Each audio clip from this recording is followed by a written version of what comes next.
Hello guys, आज का topic है क्वथनांक में उन्नयन। बट हम क्वथनांक में उन्नयन को जानने से पहले क्वथनांक को जानेंगे। क्वथनांक किसे कहते हैं? तो यहाँ पर आपने सब लोगों ने एक सिंपल सी परिभाषा याद की है। क्वथनांक किसे कहते हैं? किसी द्रव का वह ताप जिस पर वह उबलने लगता है क्वथनांक कहलाता है। किसी द्रव का वह ताप जिस पर वह उबलने लगता है वह उसका क्वथनांक कहलाता है। बट एक आज इससे हटके एक और नई परिभाषाएं जानेंगे क्वथनांक की। और उसके लिए आपको देखो इधर थोड़ा सा देखना होगा। मान लिया आपके पास कोई एक द्रव है, कोई एक आपके पास द्रव है और इस द्रव को आपने क्या किया? गर्म किया। जब आप इस द्रव को गर्म करोगे तो एक ताप ऐसा आएगा गर्म करने पर यह उबलने लगेगा। लेकिन यह उबलना शुरू किस ताप पर करता है उसके लिए आपको याद रखना है। मान लीजिए यहाँ पर कोई सा भी द्रव होता है उसका कुछ न कुछ वाष्प दाब होता है। इस द्रव का हमने कुछ वाष्प दाब मान लिया है, वेपर प्रेशर। इस द्रव का कुछ न कुछ वेपर प्रेशर है, वाष्प दाब है। और सब लोग जानते ही हो वायुमंडलीय दाब तो होता ही होता है, वायुमंडलीय दाब।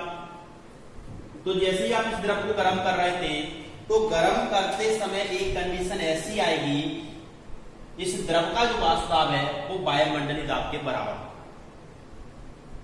सभी द्रवों का वाष्प दाब जनरली वायुमंडलीय दाब से कम होता है। जैसे जैसे आप द्रव को गर्म करते जाते हो, जैसे जैसे आप गर्म करते जाते हो तो द्रव का वाष्प दाब क्या होता है? बढ़ता जाता है।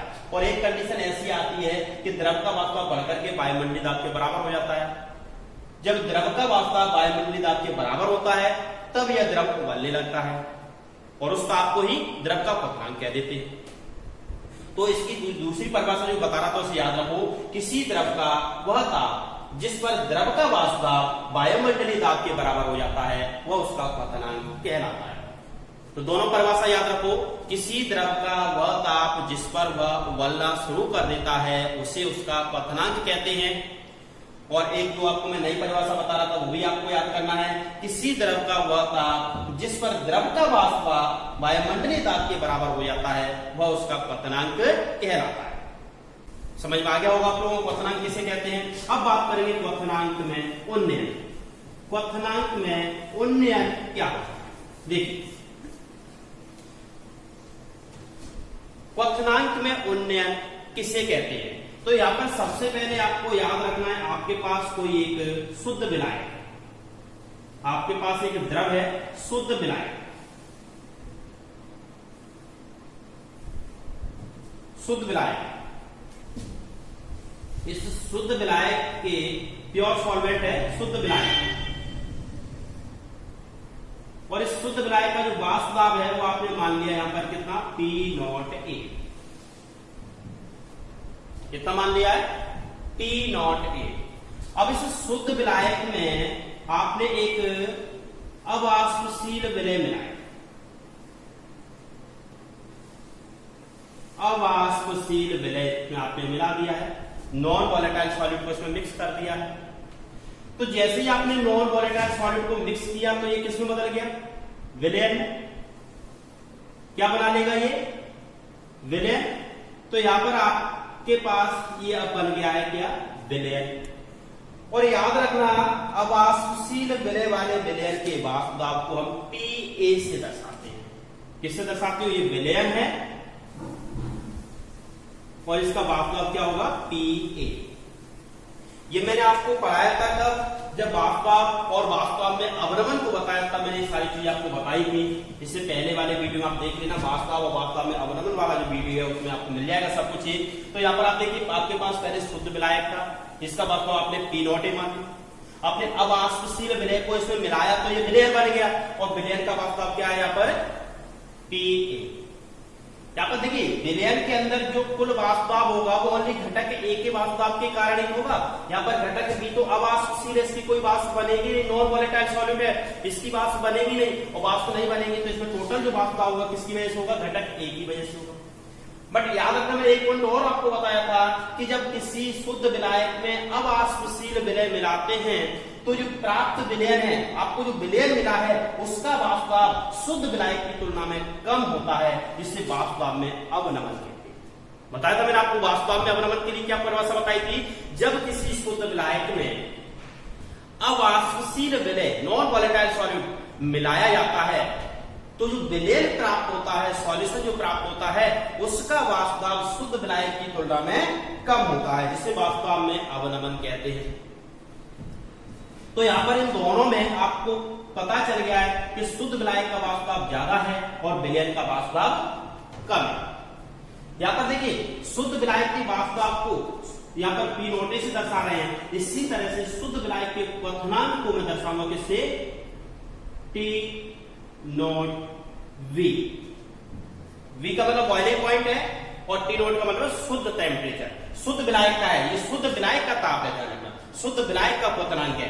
ऐसे इसका क्वथनांक हम दर्शाएंगे तो टी बी से दर्शाएंगे। अब आपको देखो यहां पर देखना क्या है, ये देखना है कि इन दोनों के क्वथनांक में से किसका क्वथनांक ज्यादा है। देखिए वाष्पदाब किसका ज्यादा था, शुद्ध विलायक का। विलयन का वाष्पदाब कम था। क्यों कम हो गया था, क्योंकि आपने अवाष्पशील विलय मिला दिया। तो एक पॉइंट मैंने आपको थोड़ी देर पहले जब परिभाषा भी बताई थी क्वथनांक की, तब उसमें बताया था कि किसी द्रव को जब अपन उबालते हैं तो उसका वाष्पदाब क्या होता जाता है, बढ़ता जाता है, वाष्पदाब बढ़ता जाता है। और एक कंडीशन ऐसी आती है कि उस द्रव का वाष्पदाब वायुमंडलीय दाब के बराबर हो जाता है, तभी वो उबलने लगता है। तो आप इस शुद्ध विलायक को भी उबालोगे, इसको आपने बॉयल किया, और इस वाले द्रव को भी आपने बॉयल किया। दोनों द्रवों को आपने बॉयल किया, तो इनमें से पहले कौन सा बॉयल होने लगेगा, जल्दी से कौन सा द्रव बॉयल होने लगेगा। इसके लिए आपको याद रखना है जिसका वाष्पदाब ज्यादा होगा उसका वाष्पदाब जल्दी से वायुमंडलीय दाब के बराबर होगा और वो जल्दी से बॉयल होने लगेगा। तो शुद्ध विलायक और विलयन में से शुद्ध विलायक का जो क्वथनांक है वो आपको याद रखना है कम होगा, कम ताप पर उबलने लगेगा। इसका जो शुद्ध विलायक का क्वथनांक है वो कम होगा, क्योंकि इसका वाष्पदाब थोड़ी सा ज्यादा है। जब इसको आप गर्म करोगे तो इसका वाष्पदाब जल्दी से वायुमंडलीय दाब के बराबर हो जाएगा और आपको कम टेम्परेचर देना पड़ेगा। अब कम टेम्परेचर पे बॉयल होना शुरू कर देगा। बट विलयन के क्वथनांक का वाष्पदाब तो थोड़ा सा कम हो गया था अवाष्पशील विलय मिलाने से। अवाष्पशील विलय मिलाने से विलयन का क्वथनांक कम हो गया था, जिसके कारण इसको आपको बॉयल करने के लिए ज्यादा टेम्परेचर देना पड़ेगा। इसका वाष्पदाब ज्यादा कम है तो इसके वाष्पदाब को वायुमंडलीय दाब के बराबर करने के लिए आपको शुद्ध विलायक की तुलना में ज्यादा टेम्परेचर देना पड़ेगा, जिससे अपन क्या कहेंगे, क्वथनांक में उन्नयन कहेंगे। अवाष्पशील विलय मिलाने से शुद्ध विलायक के क्वथनांक में से जो विलयन बन गया था उसमें कितनी वृद्धि हुई थी। अवाष्पशील विलय मिलाने से शुद्ध विलायक और विलयन के क्वथनांक में जो अंतर आया है, कितना अंतर आ गया है। यहां पर मान लिया आपने शुद्ध विलायक को लिया था, इसका क्वथनांक मान लेते हैं, जैसे आपने शुद्ध जल लिया हुआ है तो इसका 100 डिग्री सेल्सियस आपने क्वथनांक मान लिया, 100 डिग्री सेल्सियस क्वथनांक मान लिया, और इसमें आपने कोई अवाष्पशील विलय मिला दिया है। मान लो कोई सा भी आपने अवाष्पशील विलय मिलाया, हम मान लेते हैं पर आपने इसमें शक्कर को ही घोल दिया है, शुगर को घोल दिया है, और इसका शुगर घोलने के बाद आपने इस विलयन का जो क्वथनांक देखा था वो मान लो 110 डिग्री सेल्सियस होगा। मान लिया हमने ऐसे 110 डिग्री सेल्सियस हो गया, क्योंकि मैंने आपको बताया था कि जब शुद्ध विलायक में अवाष्पशील विलय मिलाते हैं तो विलयन का क्वथनांक शुद्ध विलायक की तुलना में ज्यादा हो जाता है, और दोनों के क्वथनांक में जो अंतर आ रहा है उसी को क्वथनांक में उन्नयन कहते हैं। दोनों के क्वथनांक में जो अंतर आता है उसको क्या कहते हैं, क्वथनांक में उन्नयन कहते हैं। तो याद रखो, आप सिंपल सी परिभाषा याद कर सकते हो। जब किसी शुद्ध विलायक में अवाष्पशील विलय मिलाया जाता है तो प्राप्त विलयन का वाष्पदाब शुद्ध विलायक की तुलना में कम हो जाता है, जिससे विलयन के वाष्पदाब को वायुमंडलीय दाब के बराबर करने के लिए शुद्ध विलायक की तुलना में अधिक ताप देने की आवश्यकता होती है, और शुद्ध विलायक और विलयन के क्वथनांक दोनों में जो अंतर होता है उसी को क्या कहते हैं, क्वथनांक में उन्नयन कहते हैं। तो याद रखो, मैं यहां पर एक सिंपल सी परिभाषा लिखूंगा, शुद्ध विलायक और विलयन के शुद्ध विलायक और अवाष्पशील विलय युक्त विलयन के क्वथनांक में अंतर क्वथनांक उन्नयन कहलाता है।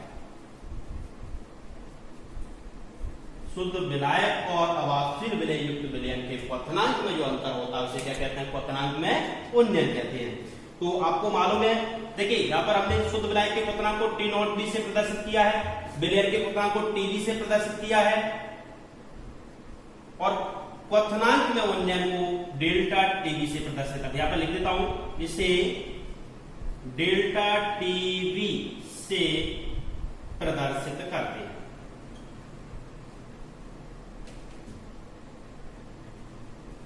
हैं। तो इसका फॉर्मूला बनेगा delta TB equal TB minus T not be. ये सबको क्लियर हो रहा होगा।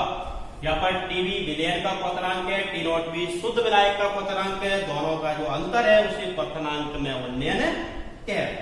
अब देखिए इसी को हम एक ग्राफ द्वारा भी समझेंगे, क्वथनांक में उन्नयन को ग्राफ से भी क्लियर करेंगे। जैसे मान लिया हम यहाँ पर जो ग्राफ बना रहे हैं वो शुद्ध विलायक और अवास्तविक विलयन, विलायक और विलयन के वास्तव और ताप के बीच में ग्राफ बनाएंगे।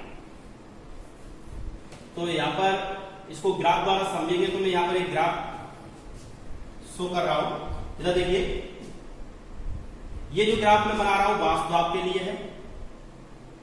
ये लाइन वास्तव को प्रदर्शित करेगी यहाँ पर, और ये वाली जो लाइन है ये ताप को प्रदर्शित करेगी, ताप। देखिए इसको समझने की कोशिश करना। मैंने मान लिया इस पॉइंट पर जो वायुमंडलीय दाब है वो 180 है, 1 एटमॉस्फेयर है। मतलब जब किसी द्रव का जो वास्तव होता है वो 1 वायुमंडलीय दाब के बराबर हो जाता है तब वो उबलने लगता है। तो यहाँ पर हमने जो वायुमंडल का दाब है वो 1 atm पा लिया। देखिए यहां पर सबसे पहले आपको ये समझना होगा, वास्तव ये बताओ मुझे इन दोनों में से, विलयन और विलायक में से किसका कम था? विलयन का वास्तव कम था तो विलयन वाला ग्राफ नीचे आएगा, और विलायक का वास्तव थोड़ा सा ज्यादा था तो इसका थोड़ा सा ऊपर आएगा। ये तो कन्फर्म है। ये वास्तव को बढ़ता हुआ दर्शा है, वास्तव बढ़ रहा है इस वाली लाइन पर, तो यहाँ पर नीचे पहले कौन सा आएगा? विलयन, उसके बाद क्या आएगा? विलायक, क्योंकि विलायक का वास्तव ज्यादा था यहाँ पर। तो यहाँ पर हम जो ग्राफ बना रहे हैं वो मान लिया आपने, और देखिए मैंने बताया जैसे आप ताप बढ़ाते जाओगे वास्तव क्या हो जाता है? बढ़ता जाता है। मान लीजिए इस वाले पॉइंट पे जो द्रव का, जो विलयन का वास्तव था वो कुछ था, तो इसको आपने गर्म करना शुरू किया, तो ताप को आपने बढ़ाया, ताप बढ़ाया तो ये इस तरह से बढ़ता गया। ताप भी बढ़ाया आपने और वास्तव भी बढ़ा, दोनों चीजें बढ़ती हुई दिख रही है आपको। देखो जैसे आप इधर भी जा रहे हो और ऊपर की ओर जा रहे हो, मतलब वास्तव भी बढ़ रहा है और ताप भी बढ़ रहा है। तो इस पॉइंट पर आकर के मान लो जो द्रव का विलयन का वास्तव था वो वायुमंडलीय दाब के बराबर हो गया। ऐसे एक ग्राफ यहाँ पर विलायक के लिए, माने विलायक का थोड़ा सा ऊपर बनेगा क्योंकि इसका वास्तव पहले से ही ज्यादा है, तो इसका वास्तव जैसे आपने इसको भी गर्म किया तो इसका ताप बढ़ने के साथ साथ इसका भी वास्तव क्या वो बढ़ता गया। दोनों के वास्तव लगातार ताप के साथ बढ़ते जा रहे हैं। मानिए जो विलायक था उसका वास्तव इस पॉइंट पर जाकर के वायुमंडलीय दाब के बराबर हो गया।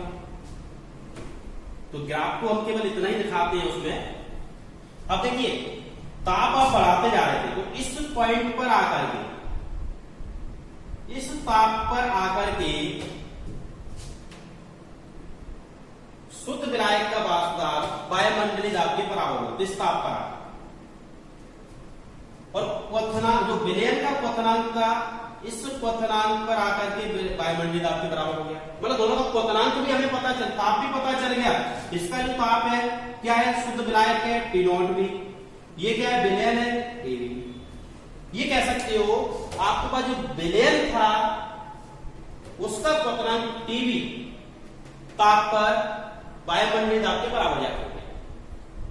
शुद्ध विलायक था उसका टी नॉट बी क्वथनांक पर वास्तव वायुमंडलीय दाब के बराबर हुआ।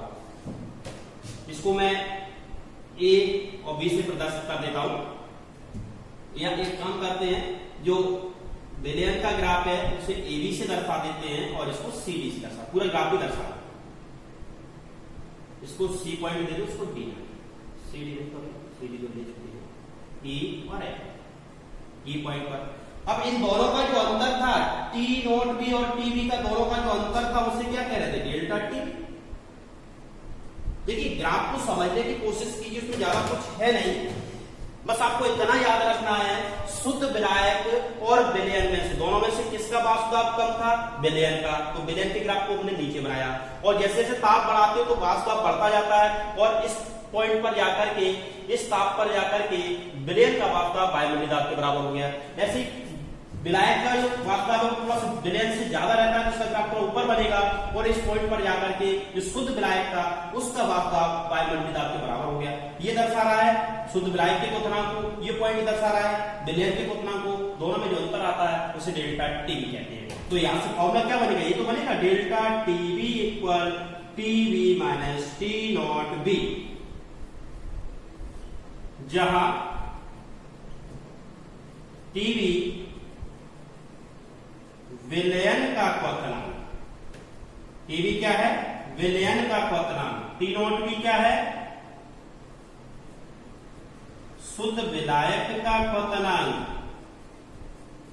शुद्ध विलायक का क्वथनांक, और डेल्टा टीबी क्या है,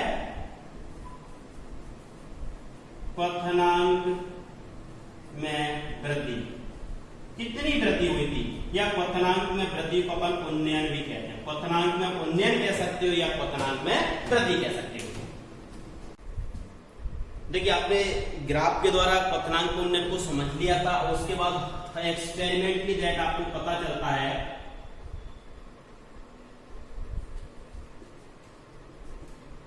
प्रयोगों से ज्ञात है कि, प्रयोगों से क्या ज्ञात होता है, प्रयोगों से ये ज्ञात होता है कि जो क्वथनांक में उन्नयन होता है, क्वथनांक उन्नयन डेल्टा टीबी, ये मोललता के समानुपाती होता है। प्रयोगों से ज्ञात होता है कि क्वथनांक में उन्नयन मोललता के समानुपाती होता है।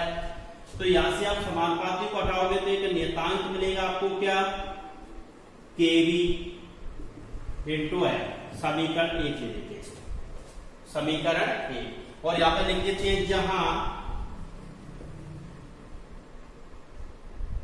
केवी एक स्थिरांक है जिसे मोलल क्वथनांक उन्नयन स्थिरांक कहते हैं, मोलल क्वथनांक उन्नयन स्थिरांक कहते हैं। और ये सब जानते हो यहाँ पर मोललता है और डेल्टा टीबी क्वथनांक में उन्नयन है। यहां पर इसकी आप यूनिट भी निकाल सकते हो, केवी की यूनिट क्या होगी, तो केवी की यूनिट देखिए टेम्परेचर की केल्विन हो जाएगी और मोललता की किलोग्राम पर मोल होती है। तो यहां पर इसकी जो यूनिट होती है, इसकी इकाई में ऐसे लिख देता हूं, केवी की इकाई। तो केवी की जो इकाई होती है, यूनिट होती है, उसको आप इसी फॉर्मूले से यहां पे निकाल सकते हो। तो क्या निकाल के आएगी, एक तो केल्विन पर मोलर आप कह सकते हो, केल्विन पर मोलर, क्योंकि मोललता को मोलल कहते हैं, या आप ये भी कह सकते हो केल्विन किलोग्राम मोल इनवर्स। दोनों यूनिट आपको न्यूमेरिकल में दी रहती है, तो आपको याद रखना है कभी कभी के मोल इनवर्स लिख देता है, के पर मोल, तो आपको याद रखना है ये मोल नहीं है, केल्विन पर मोलर, और यहाँ पर केल्विन किलोग्राम मोल इनवर्स, इसकी यूनिट आप याद रखना है ऐसे। अब इसके लिए आपको याद रखना है, मान लेते हैं यदि m बराबर मोल, जो यहाँ पर मोललता है उसकी वैल्यू 1 हो, यदि m बराबर 1 हो तब डेल्टा टीबी इक्वल क्या बचेगा, केवी। तो यहां से आपको केवी की परिभाषा मिलेगी, यहां से आप केवी की परिभाषा बता सकते हो कि यदि किसी द्रव के लिए मोललता का मान 1 हो, मोललता 1 हो, तब जो क्वथनांक में वृद्धि होती है उसी को मोलल क्वथनांक उन्नयन कहते हैं। तो यहां पर आप डायरेक्ट कह सकते हो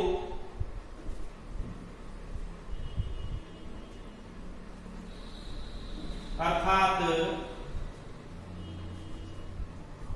एक मोलल विलयन के लिए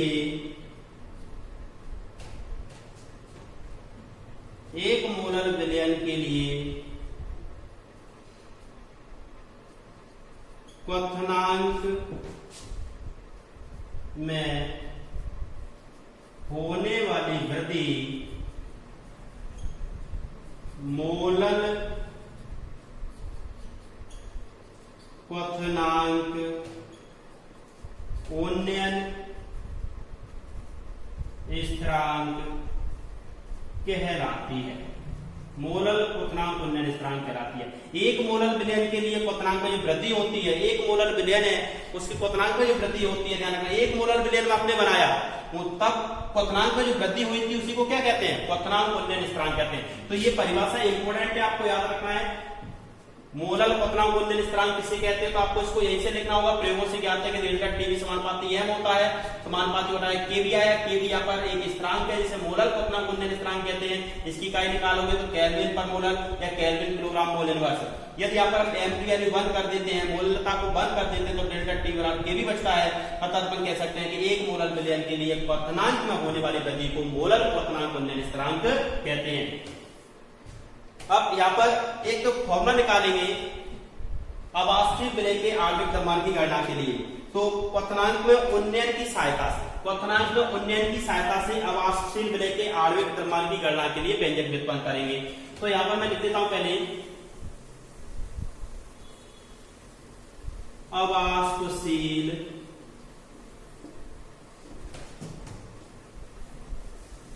विलय का आणविक द्रव्यमान, मतलब अवास्तशील विलय के आणविक द्रव्यमान के लिए हमें व्यंजक निकालना है। किसकी सहायता से? क्वथनांक में उन्नयन की सहायता से। तो यहां पर हम लिखेंगे हमें ज्ञात है, और हमें क्या ज्ञात है?